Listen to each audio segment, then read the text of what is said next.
Hey guys, and welcome to a quick unboxing I'm going to do today for you. Super excited for this one. It's the brand new GINAULT silent service. First learned about this one about a year ago, and they've just started to ship out the very first units of this, so I'm super excited. If you know anything about my social media profiles, you'll know I'm a big fan of GINAULT. I don't listen to a lot of the nonsense talk about history of the company and where it originated and all this kind of stuff, but the watches they put together are absolutely fantastic, not least because of the price point that they come in at. So ironically, I was wearing my Ocean Rover II on the way out to a meeting this morning when this arrived, so I haven't unboxed it, haven't looked at it.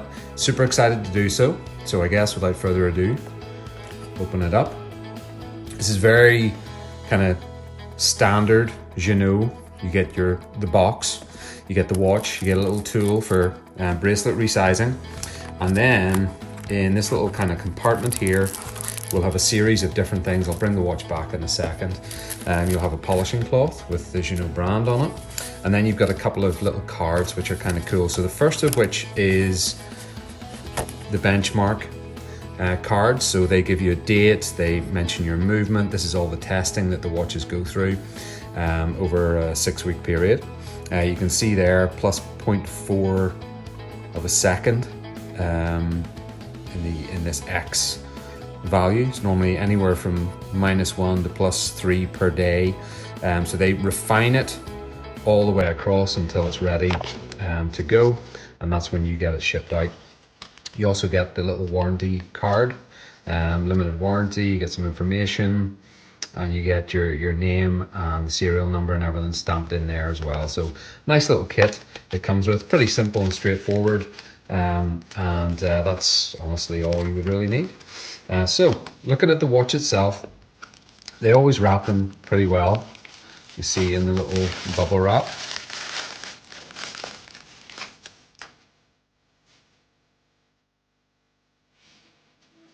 Looks nice. Let's get this off.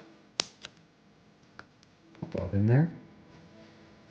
Okay, so the differences and similarities between the silent service and the Ocean Rover and Ocean Rover II are, let me just show you. Actually, I'll get this one off. Basically, the size is slightly different. The Ocean Rover is a 40mm case. The silent service is a 41. Noticeably larger, at least when I look down at it. It doesn't look that different on camera. However, 41 versus 40, the lugs are visibly thicker, chunkier on the silent service. If you see just the way the kind of lugs taper there, much thicker. Definitely going to get more of a kind of a larger wrist presence for sure, even outside of the 41mm case. The dial itself on the Ocean Rover, it's an enamel dial, so you get this gorgeous shine off it when the light hits it, deep inky black. The dial on the silent service, I believe, is a matte finish, which is it's very nice. I kind of prefer the inky black dial of the enamel, but it's very nice. Very deep dark color on it, really nice. Hand kit, very similar, which I'm a big fan of. I love the kind of modern take on their watches. For instance, this is a relatively straight homage to the Rolex Submariner. However, that modern hand kit and the red seconds hand, I think really kind of distinguishes it from its sort of lineage, so to speak, and gives it a nice modern look in line with all the modern materials that they use. The beautiful, one of the top ceramic bezel inserts out there, the enamel dial, sapphire crystal, all that kind of stuff. So I do love that enamel dial. This is very nice all the same. Nice deep rich matte. They've used that kind of GINAULT red highlight kind of pop of color for the seconds hand. They also have it written on the dial in the silent service, and the information on the dial very similar as well. Some people don't like the amount of text on these dials. I actually quite like it. I like a little bit extra detail. It looks pretty much identical. Yep, Ocean Rover is 1,000 feet. Yeah, they're both 1,000 feet.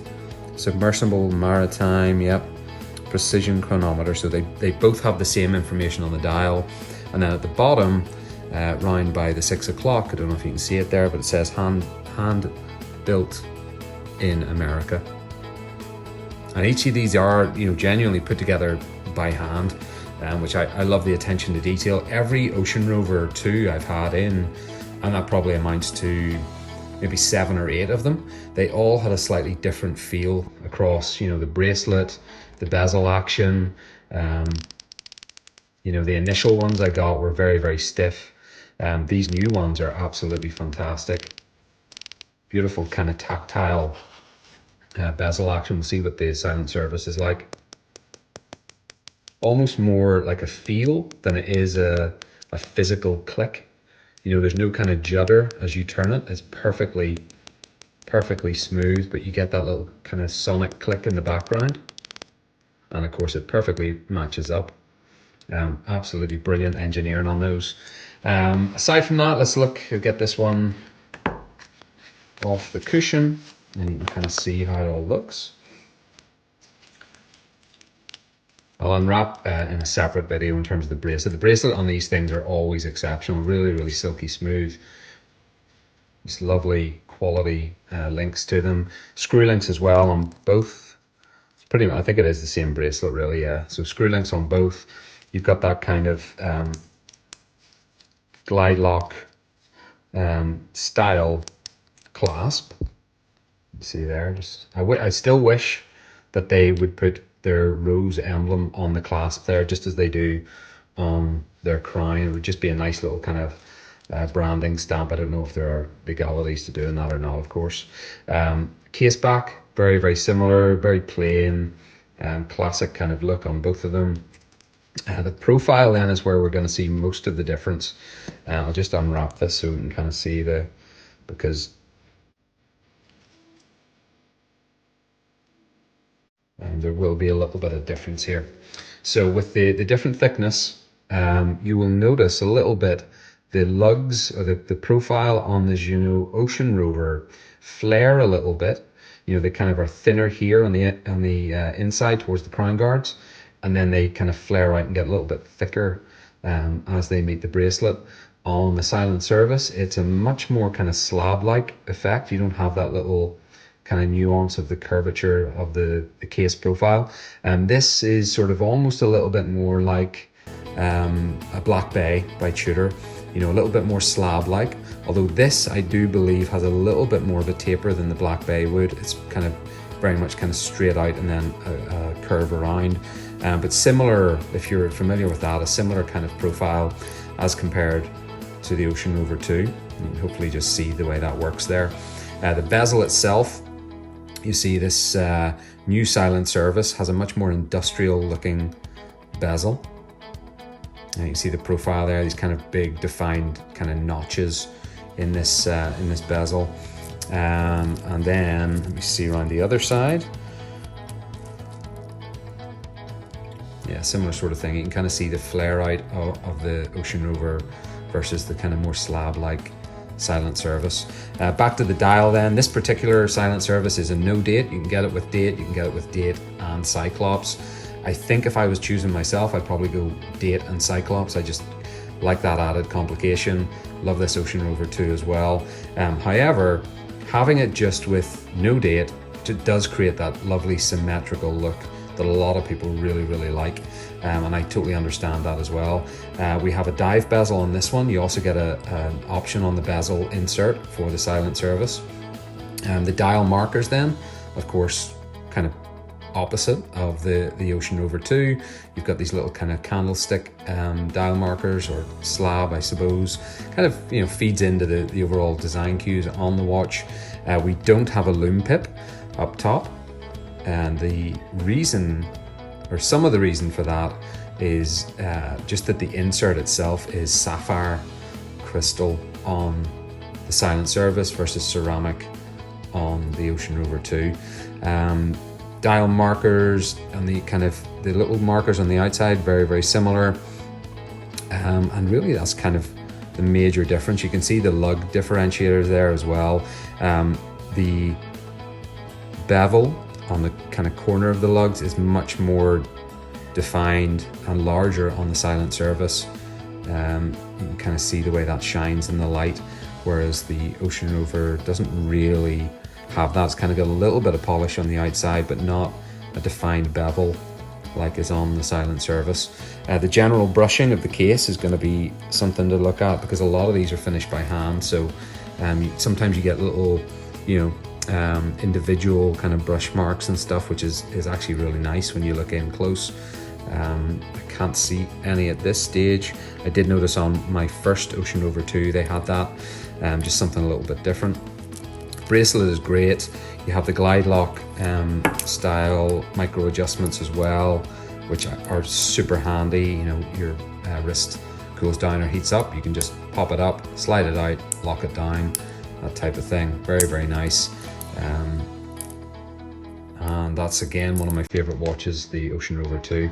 So in terms of the bezel action then, I'm hoping it's something similar to the Ocean Rover II, because that's one of my favorites, but we shall find out right now.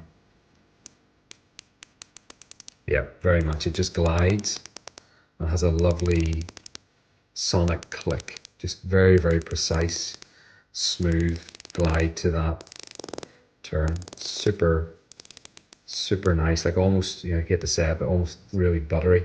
Kind of very, very smooth action on it. The crown then itself, set the time. Pops out nicely. No movement at all. Time is just after 4.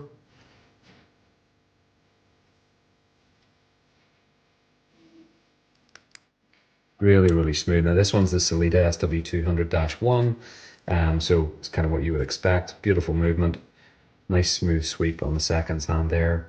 I just love the detail in, across the bezel on this, the bezel insert and the dial. It all kind of, lots of little kind of choppy angles and so on, a lot more pronounced even than the Ocean Rover II because of the dial markers on the silent service. So something a little bit different, but beautiful quality as you would expect.